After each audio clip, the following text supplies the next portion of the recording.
आदाब, मुंसिफ टीवी में आपका इस्तकबाल है। आप देख रहे हैं महाराष्ट्र न्यूज। मैं हूं सैयद अहमद जिलानी। पहले हेडलाइंस।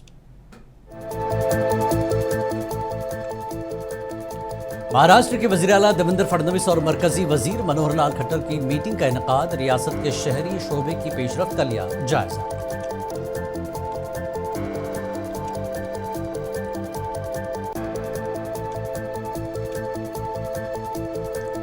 मुंबई के मेट्रो इंफ्रास्ट्रक्चर की तरक्की में एक अहम संग मील। देवेंद्र फडणवीस ने मेट्रो लाइन 9 के पहले मरहले के ट्रायल रन को दिखाई झंडी।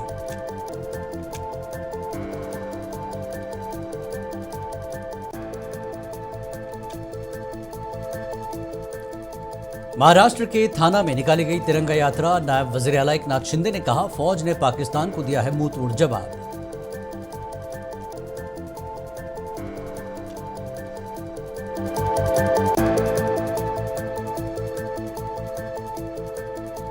महाविकास अघाड़ी आइंदा म्यूनिसिपल कारपोरेशन इंतखाबात में मुत्तहदा महाज के तौर पर लड़ने के लिए तैयार। शिवसेना लीडर संजय राउत का बयान।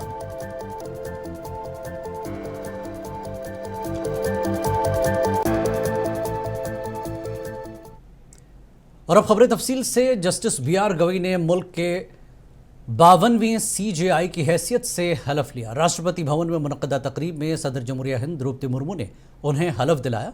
Justice B R. गवई ने जस्टिस संजीव खन्ना की जगह ली है। Chief justice Gavai justice K G. Balakrishnan के बाद CJI के ओहदे पर फायज होने वाले दूसरे दलित जज हैं। जस्टिस गवई 6 महीने तक इस ओहदे पर बरकरार रहेंगे। रामकृष्ण गवई ने मुल्क के 52वें चीफ जस्टिस की हैसियत से हलफ लिया। राष्ट्रपति भवन में मुनक्किदा तकरीब में सदर जमहूरिया हिंद द्रौपदी मुर्मू ने उन्हें ओहदे और राजदारी का हलफ दिलाया। Justice B R. गवई ने जस्टिस संजीव खन्ना की जगह ली है। Chief justice Gavai justice K G. Balakrishnan के बाद दूसरे दलित जज हैं जो CJI के ओहदे पर फायज हुए हैं।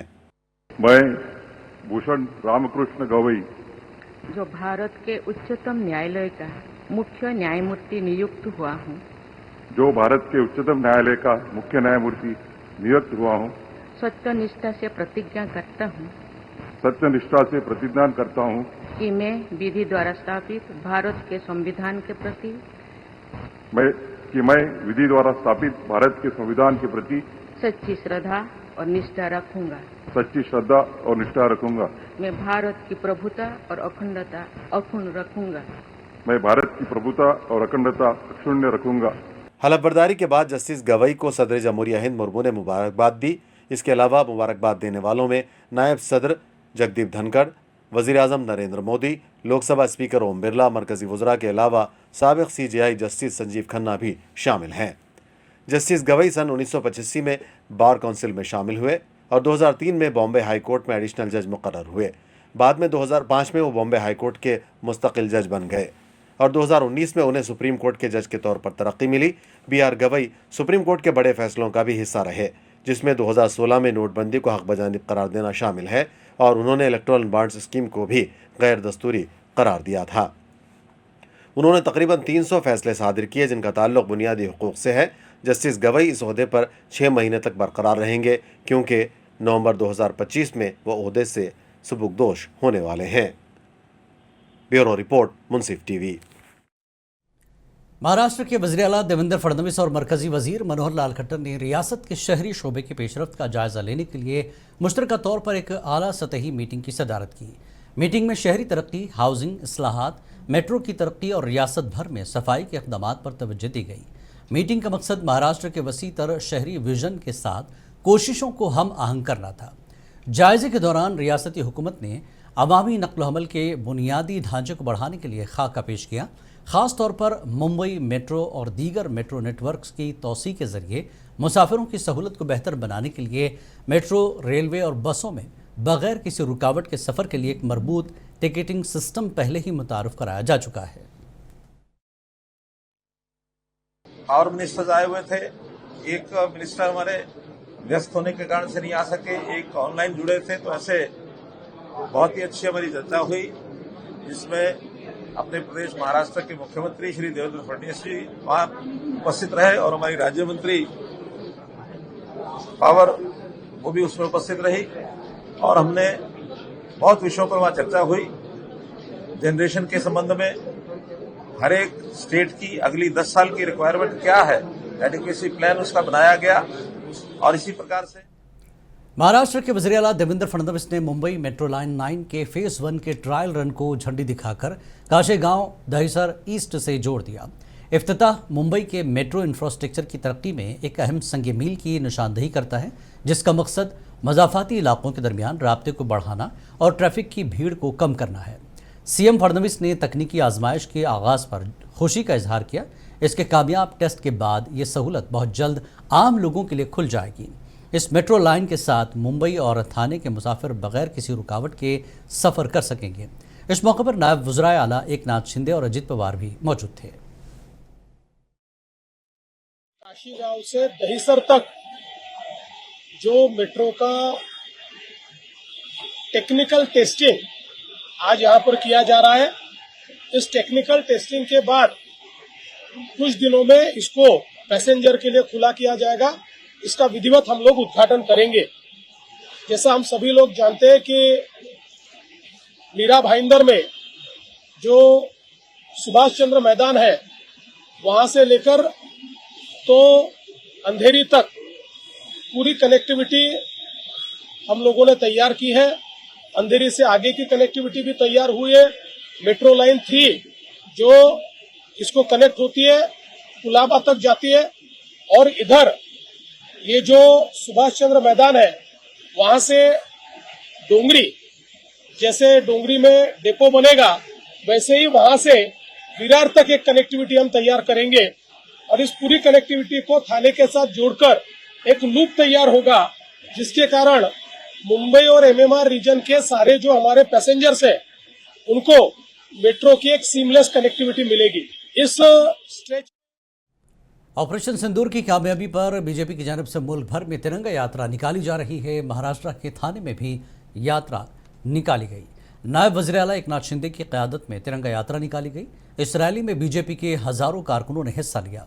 नायब वज़ीर आला एकनाथ शिंदे ने कहा कि हिंदुस्तान की फ़ौज ने पाकिस्तान को मुंहतोड़ जवाब दिया। हिंदुस्तानी फ़ौज ने ईंट का जवाब पत्थर से और गोली का जवाब तोप से दिया जाएगा। नायब वज़ीर आला ने ऑपरेशन सिंदूर की कामयाबी पर हिंदुस्तानी फ़ौज को मुबारकबाद दी और कहा कि हिंदुस्तान की फ़ौज बहुत मजबूत है।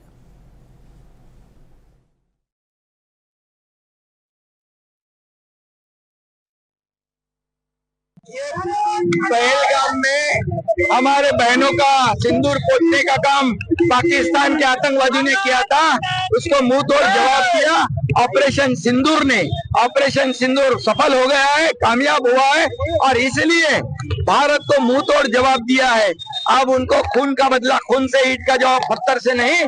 प्रधानमंत्री जी बोले अब गोली चलेगी तो तोप गोला चलेगा, और इसलिए मैं देश के तीनों सेना का अभिनंदन करता हूँ और आदरणीय देश के प्रधानमंत्री नरेंद्र मोदी जी का अभिनंदन करता हूँ। उन्होंने जो ये कर्तृत्व दिखाया है, हमारे सेना के जवानों के पीछे खड़े रहे, देशवासियों की भावना के पीछे खड़े रहे, इसलिए ऐसा प्रधानमंत्री कभी भी हमें नहीं मिला था।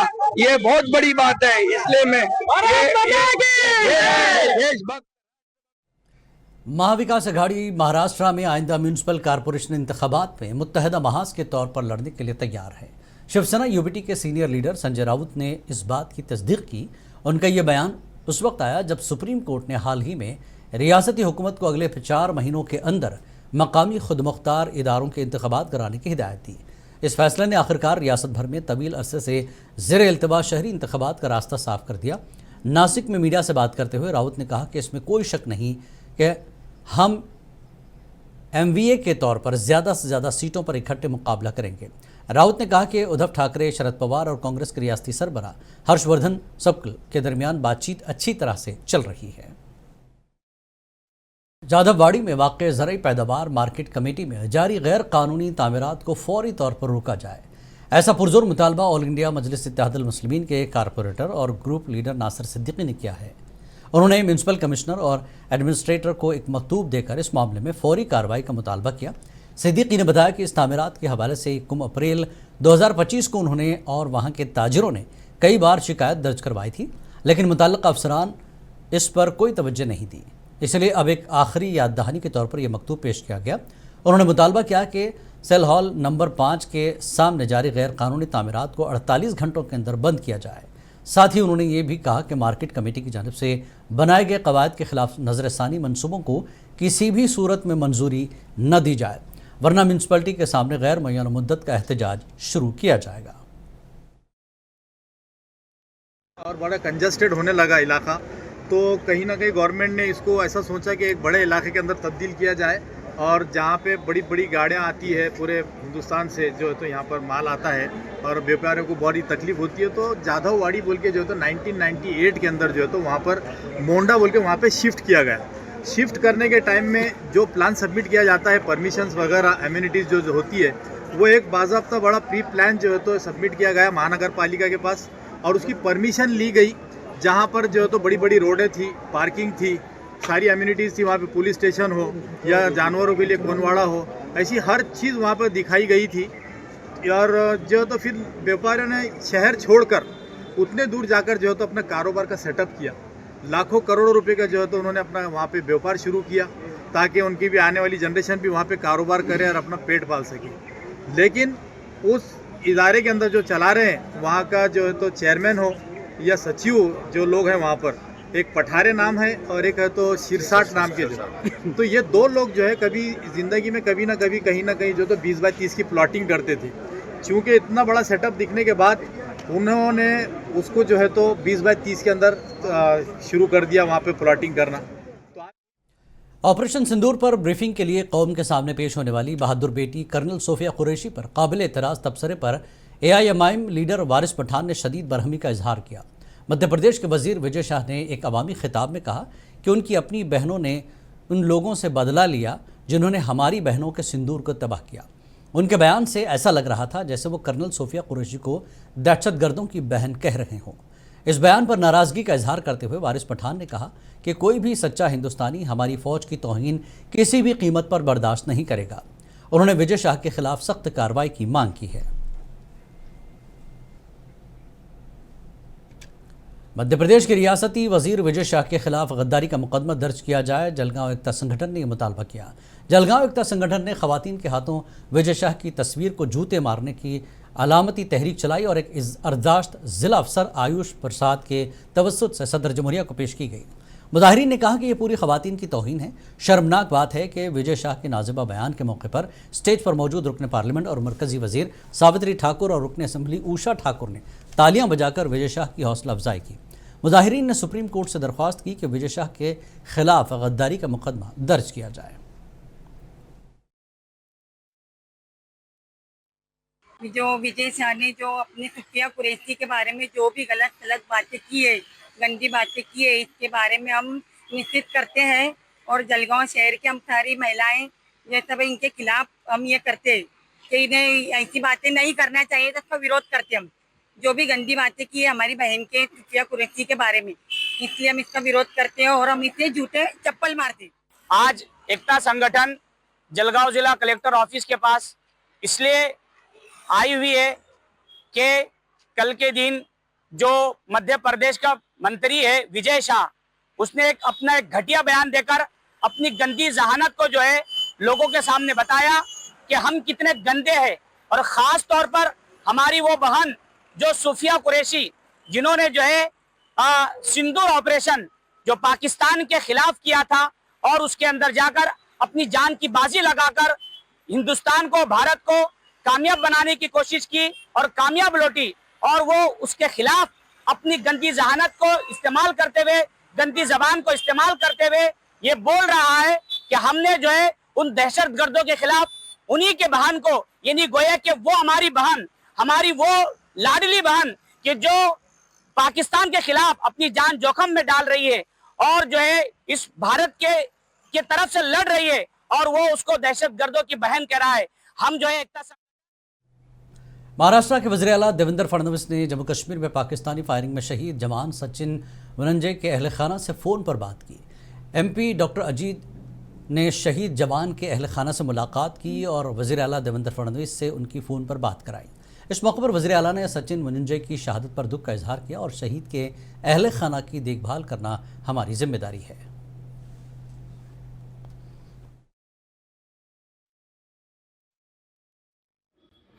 महार रेजिमेंट के हमारे नांदेड़ जिला के देगलूर तालुका में सचिन वनंजे एक एम्यूनिशन का ट्रक लेते जाते हुए एक बहुत बड़ी खाई में गिरकर उनका 3 दिन पहले वीर गति प्राप्त हुआ।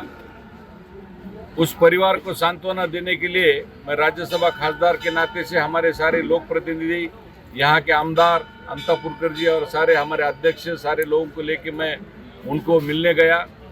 उनके फैमिली के सारे, उनकी धर्मपत्नी, उनके भाई, उनके माता पिता, हमारे महाराष्ट्र के मुख्यमंत्री लोक नेता देवेंद्र जी फडणवीस साहब ने उनको हमारे दूरध्वनि के माध्यम से उस सारे परिवार को सांत्वना दी है और उस सारे परिवार को हमारे केंद्र सरकार और राज्य सरकार के माध्यम से जो भी उनको जो निधि मिलता है वो निधि की घोषणा भी की है। उनके परिवार को महाराष्ट्र नवनिर्माण सेना के सरबराह राज ठाकरे और साबिक चीफ मिनिस्टर उद्धव ठाकरे के दरमियान मुमकिन मफाहमत की क़यासाराइयाँ सुर्खियों में हैं। रियासती वजीर और शिवसेना लीडर उदय सामंत ने गुज़श्ता रोज़ एमएनएस के सदर राज ठाकरे से मुलाकात की। ये मीटिंग मुंबई और महाराष्ट्र के दीगर मकामात के बल्दियाती इंतखाबात से पहले हुई, लेकिन सामंत ने कहा कि उन्होंने सियासत पर बात नहीं की। सामंत ने कहा कि वो सरकारी काम पर दादर के इलाके में थे और इसी इलाके में रहने वाले राज ठाकरे से उनकी मुलाकात हुई। वज़ीर के गुज़श्ता माह राज ठाकरे ने कहा था कि वो मामूली मसाइल को नज़रअंदाज कर सकते हैं, जिससे उनके दरमियान मुमकिन मफाहमत के बारे में क़यासाराइयाँ शुरू हो गई हैं।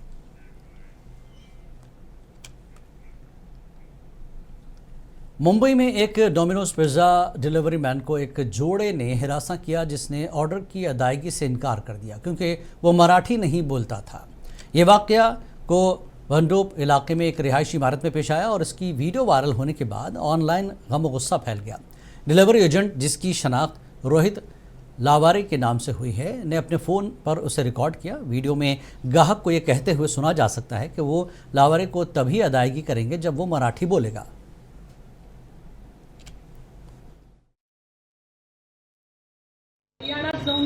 क्यों? मराठीत नाही येत नाही थे। बट क्यों जबरदस्ती मराठी बोलने का? पण क्यों? है यहाँ पे कौन बोला इसे? हमारा येत नहीं हिंदी। नहीं आते तो फिर नहीं ऑर्डर करने का ना। आता तो पैसे हाँ, नहीं देने का ना पैसा। हाँ ठीक है ठीक है, बोलो बोलो और बोलो। ऑर्डर खराब धंदा चुकीचा करायचा। दिखाओ ना, ऑर्डर खराब है तो दिखाओ। ऑर्डर खराब है तो दिखाओ ना मेरे को। फोन करना पड़ा ना मेरे को तुमको कि ऑर्डर ढंग से। मैंने फोन किया था आपको, मैंने स्टार्टिंग कॉल किया था, मैंने आपको एड्रेस पूछने कंफर्म करने के लिए कॉल किया था। संजय पाटिल ना कर फोन। हाँ किसको भी करो, मैं जब आता नहीं मैम जबरदस्ती मराठी बोलने का। तेरा तो बोल तो हाँ बोलो ना। मेरा वीडियो नहीं निकालने। क्यों? मैं तुम्हारा निकाल सकती हूँ। बट क्यों? ये जबरदस्ती है। तू मेरा वीडियो मत निकाल, मैं तुम्हारा वीडियो निकालूंगी, ये कौन सा जबरदस्ती है? मुंबई के गौंडी इलाके के शिवाजी नगर पुलिस स्टेशन के senior police inspector Baburao Deshmukh को एंटी करप्शन ब्यूरो ने 1 लाख रुपए की रिश्वत लेते हुए रंगे हाथों गिरफ्तार कर लिया। जराये के मुताबिक शिकायत कुनंदा एक ट्रस्ट का ट्रस्टी है। कुछ अरसा पहले चंद लोग जबरदस्ती स्कूल के अहाते में दाखिल हुए और गेट का ताला तोड़ दिया था। इस सिलसिले में शिकायत कुनंदा ने शिवाजी नगर पुलिस स्टेशन और मुंबई के charity commissioner of police office में शिकायत दर्ज कराई थी, जिस पर पुलिस अफसर ने उनसे 3 लाख रुपए की रिश्वत तलब की थी।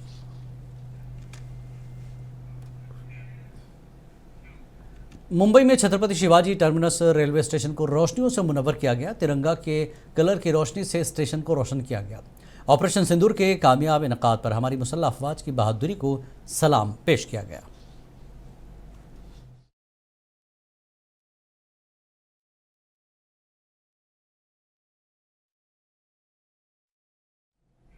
महाराष्ट्र में 10वीं जमात के नताज का ऐलान हो चुका है। अकोला में एक बार फिर लड़कियों ने बेहतरीन कारकर्दगी का मुजाहरा किया। यहाँ पर सरकारी इमदादी स्कूल में तलबा और तालिबात ने नुमाया कामयाबी दर्ज की है। स्कूल का मजमूई फीसद 97 रहा। इस कामयाबी पर स्कूल टीचर्स और सरपरस्तों की जानिब से तलबा को मुबारकबाद पेश की गई।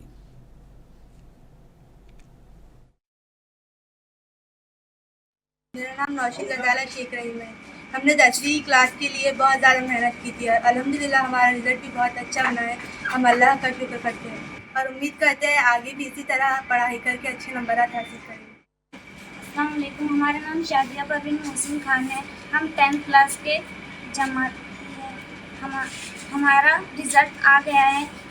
हम अल्लाह का लाख लाख शुक्र अदा करते हैं कि हमारे परसेंटेज बहुत अच्छे बने हैं और हम आगे भी ऐसी मेहनत करते रहेंगे और बहुत अच्छा।